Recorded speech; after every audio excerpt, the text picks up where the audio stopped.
Yes, Mr. Mgomezu. As it pleases the court, my lord.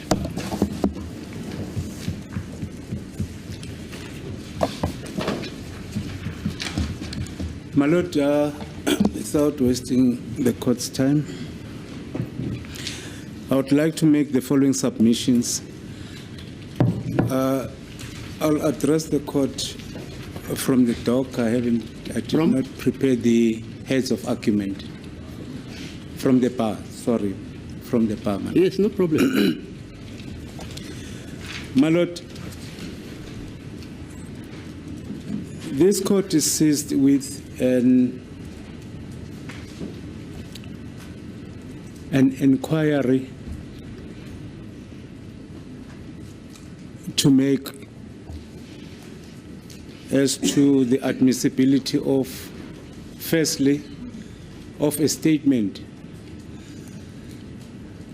that is alleged to have been made by accused number 2, which the defense is objecting to it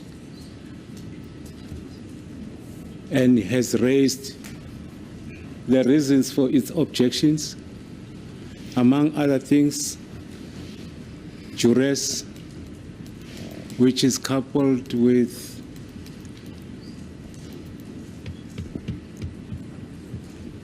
non-compliance with free and voluntary, and it was not made in his sound and sober senses. Okay, I'm sorry to interfere. I'm sorry to interfere.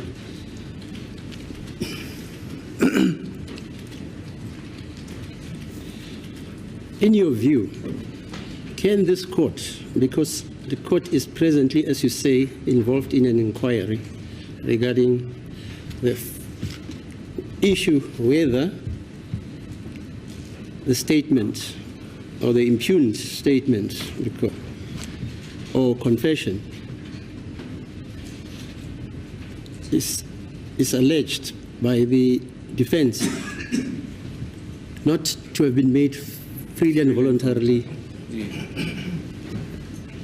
etc., right? That's correct. Now, this court, can it arrive at a decision concerning the inquiry which it is conducting without viewing, objectively viewing the auto video tape? I know your submission is that this court shouldn't view it. That's correct. But that's the reason. But then I'm asking whether this court can make a decision regarding evidence which is allegedly encompassed in that auto video without this court having viewed it. It is indeed so, my lord. Okay. The reason why I'm making these submissions, my lord, okay. I just want to draw, or I'll submit that the duty and the power that has been imposed on the witness, the magistrate, in terms of section 2171B, Roman figure 2, was to make a confession, was to take a confession from the deponent or declarant, which was to be reduced in writing after all the prerequisites are met. Yes. Which include, one among other things, free and voluntary, sound and sober senses, without being influenced or induced to make such a confession. That is primarily what the criminal procedure is providing. This is the duty imposed upon the witness to do it. There is no extension of further work to be done by the witness in order to qualify the requirement in terms of that provision. Even if he says he has taken an audio recording of the very pro forma questions and answers, this court must ignore that and say that's my submission. The only evidence the court should have access to is the written My Lord, I portion stand- of the pro forma, as you say, as stipulated by 217 of the Criminal Procedure Act. That's correct. That's my Okay. submission. I stand by that Okay. submission. All right. The reason being, my Lord, is that prior to the invoking of Section 217, there are rights that needs to be explained to the declarant. One, among other things, the right to remain silent, the right to be informed promptly of his legal representative, the right to be informed promptly or to be presumed particularly of innocence until proven guilty. Such rights, after she has satisfied that she has explained such rights to the deponent, she can then comply with the prerequisites that are contemplated in Criminal Procedure Act, Section 217, 1B, Roman figure 2. In relation to the taking of the audio recordings, such rights were not explained to the declarant. Yes. It was taken by surprise by the state to say the witness went to the extent of violating the rights enshrined under Section 35 of the Constitution. How do you cure the right that has been infringed by this witness that is currently testifying? Firstly, one must look at the law of general application that is applicable to limit the right of that particular declarant. At present moment, the state has not advanced any available law of general application except to quote a provision which has not been enacted with the given powers that were given to the presiding officer or the judicial officer who took the confession. In this case, no rights are explained. Indeed so, my Lord, even if we are still contesting the fact that it has been taken freely and voluntarily, but we still maintain that a right has been infringed. No, fine. I hear you. Yes. But you see, we're dealing with technology. When you say no rights were explained, that recording says it recorded, according to Mrs. Cronje, it records the conversation she had with accused number 2. It records that I'm warning you. Do you still want to make a statement even after I've advised you that this and this and this and this? It records that. My Lord, wait. There is no new information which Ms. Cronje says recorded, unless you want to submit that because of authenticity. It's possible that he recorded other things. I'll get to that, my Lord. Okay. I'm still busy with the rights of the accused. Right. The issue of originality and authenticity, this is what I'm going to argue on in relation to what has been submitted by the state. Okay. But the point of contention at the moment, currently, is that a situation where a right has been recorded is a different situation where a right has been explained to the declarant to the effect that you must know that I am going to take your confession in writing, but you must know further that I'm going to record what you are going to say. That's our point of contention. Fine. I hear you. Yes. Hence, my submission in relation to the right is that it has been infringed. There's no way that such right, after it has been infringed, it can be cured. Okay. Furthermore,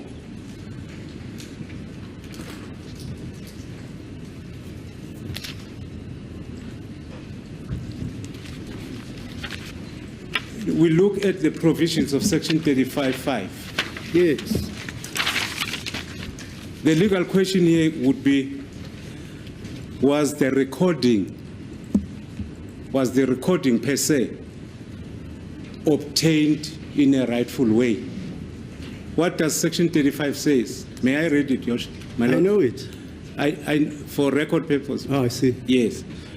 It provides that evidence obtained in a manner that violates any right in the Bill of Rights must be excluded if the admission of that evidence would render the trial unfair. How was it obtained? It was only the person who took it that she knew that she was taking evidence without the knowledge of the declarant. So, in essence, such evidence, it is my submission that it should be excluded. Yes. These tape recordings should be excluded in the circumstances that they will definitely violate the rights that are enshrined in the Bill of Rights or the administration of justice. That will be supported by a case law in Gumeta versus the state and state versus Magwaza. I'll give the full citations, where in both cases, the courts came to a conclusion that such evidence that has been obtained where a right has been infringed were excluded. Okay. My Lord, yes. In conclusion, on the fact of Section 217(1)(b) Roman figure 2, I'll make submissions in relation to what was submitted in the case of Ngola Mdata versus Dinaya and the Director of Public Prosecutions. One of the submissions that the counsel for the applicant submitted was also relied on the listening of the recordings, where he submitted counsel advocate Dokota. He mentioned that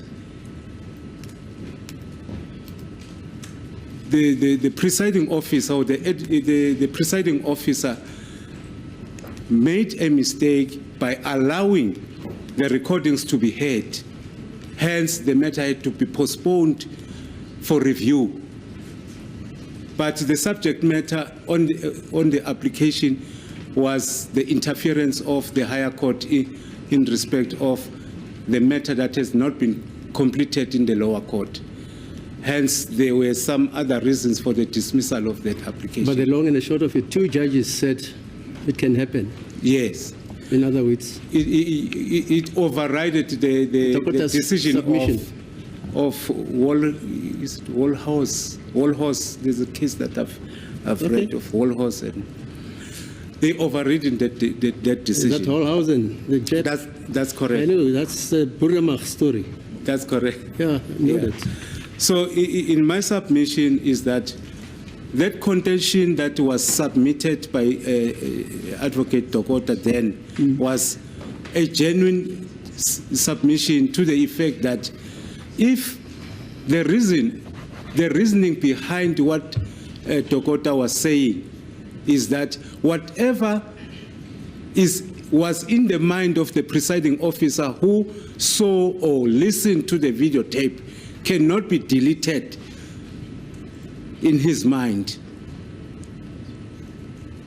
during the trial, because that piece of information or evidence that has been led in his presence will definitely be detrimental to the administration of justice. Your brother here says judges are trained to disabuse themselves of inadmissible evidence.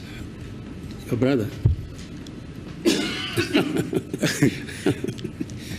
My Lord, may I reserve my comment? Well, he quotes the law. You see, he doesn't just say it. He's quoting Decust. You don't have to stand up, sir. Yeah, he's quoting Deckers. Okay, you can go on. Thank you, my lord. My lord, that evidence, before one looks at how it was obtained, what are the prospects? We look at the case of Nkola Mutata as the dangers that may be, that may produce upset results, such as the manipulation of the material. The original documents were lost, and there were copies that were made, and they submitted the copies. It's straight law that original documents should be presented unless the parties, if they accept or agree on the presentation of a copy and agree on the contents of what is contained in that particular copy. In this case, there is a major dispute or an issue relating to the admissibility of such a document. During the examination of the witness, and when I perused the pro forma of the witness, there are certain things that came to my mind, which I may reserve it if the court so wish me to reserve them. Now you're still going to cross-examine. I don't have to hear that. Subject to cross-examination, of course, my lord. Yeah, no. But I would submit that all that I will say is that the state, after seeing, it's my submission, they can rebut the submission if they wish to do so. The state, by bringing an ambush disclosure,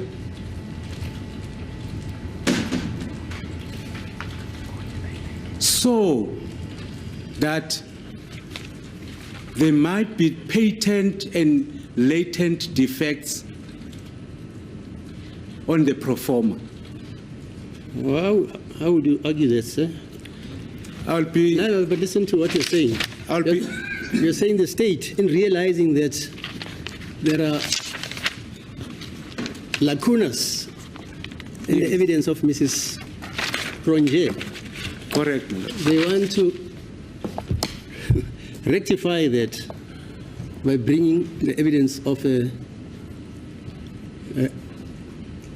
tape. Of the tape. Yeah. That's correct, my lord, because I was opportune to see or to hear or to listen to the recordings. Hence, this submission is made with the premise that at the end of it, I see now the reason why there is an ambush. Okay, I hear you. And Thank you. Basically, by logic of extension, That's correct. you are saying, should this court, are you arguing that this court should not see or hear, should not? Should not. This May court I- should not. Not at all. Not that I say Okay. the court should not hear at all. The court should actually ventilate the issue first of what it has been provided with. That's my submission. On the pro forma, because if the state is adamant and vividly sure that there is no supplementary information or to be supplemented on the pro forma, surely there would be no need for the state to use the recordings. All right, let me remind you what I said when all of you told me that that portion must be redacted. That portion must be redacted. And I said, when you say it must be redacted, are you saying I mustn't see it? And the unanimous answer was yes. You know the decision, I've got them here. That the viewing and the listening of the tape recording, because it's secondary evidence. It's tendered as secondary evidence, which is the same almost as the contents of the pro forma question and answer from 1 to 13, which form what you would say is the primary evidence. My Lord. So, wait. So the redaction, the state and the defense agreed that certain evidential or probative allegations this court mustn't see. And it was an agreement between you and the state. So the reduction, what should I do about that, of the pro forma? Of the pro forma, my Lord, we cannot change the position as it is, but we cannot further the illegalities that may occur in future by allowing this kind of evidence to be tendered. Yeah, okay, fine.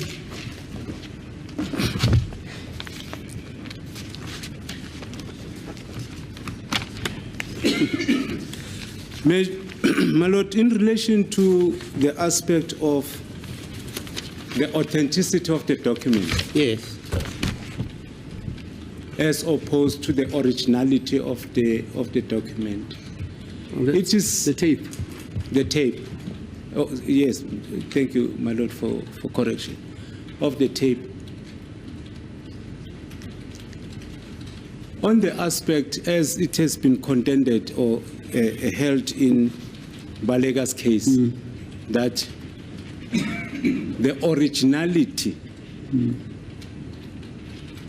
defeats the admissibility of that particular evidence. But the authenticity does not, because it has its own effect.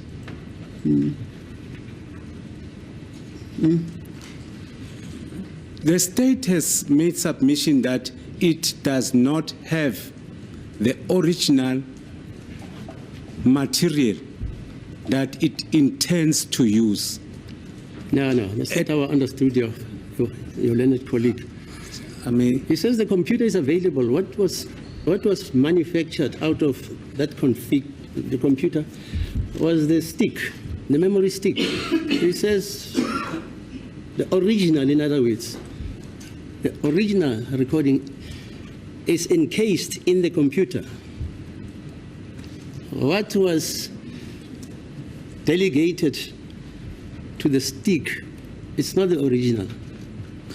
And they say they're prepared to make, am I correct, sir? They're prepared to make that computer available to the defense. My Lord, be as it may, the fact that the originality of the material, if, in other words, Mr. Baloyi says the originality is immutable. In other words, it exists as we're speaking to you. That's correct. It's not like a document in the case of my brother Motata, which was lost. The computer was lost, etc., etc., etc. And that evidence had to be reconstituted, and it could never be original. That's correct. Okay, right. The principle of best evidence must also apply. Yes. It must apply. You're right, sir.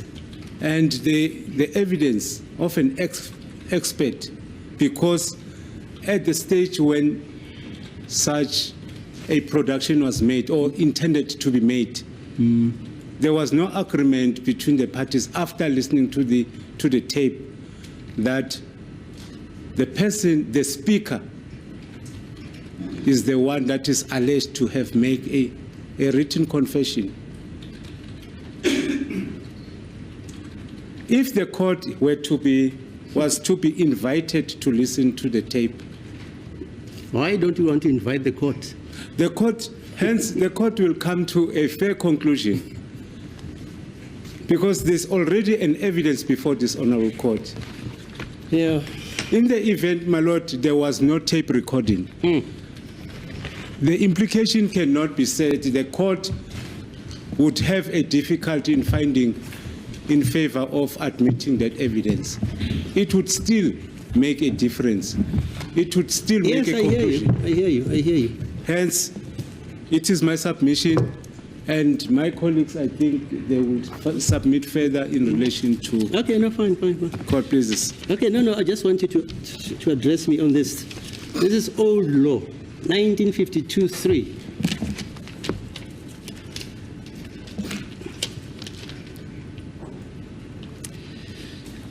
This was a case involving a magistrate in the lower court, and it related to the transcript of a dictaphone and telephone wire recordings. It went on appeal. But this is what the magistrate allegedly is said to have done. Himstra, who was acting for the appellant, submitted that the contents of the dictaphone records could be admitted. He submitted that the magistrate should himself have listened in court to the records being played, even if he had to do so with earphones, and even if no other person would have been able to hear the recording. If the records could be played so as to be reasonably audible to the appellant, his counsel and the magistrate are at one, rendering that it should, in my opinion, have been done unless the defense agreed for the transcript to be. Anyway, from Jan van Riebeck's time, they say the court must listen. Further, he says,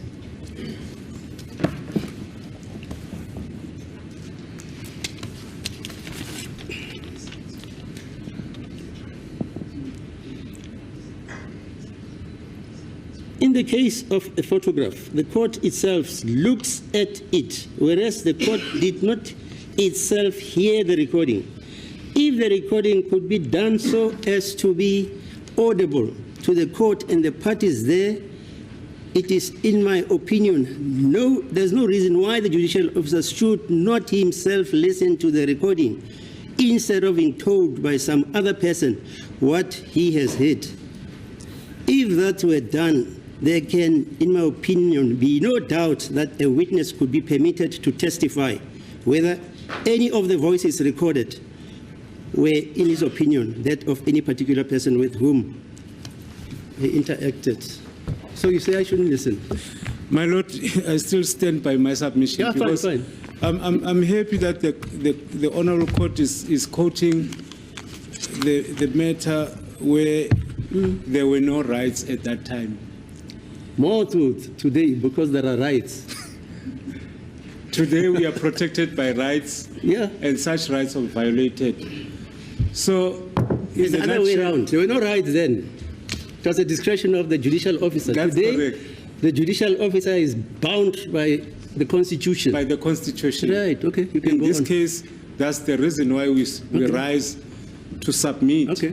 that the rights of the accused are likely to be infringed or Okay. further infringed All right. in the event.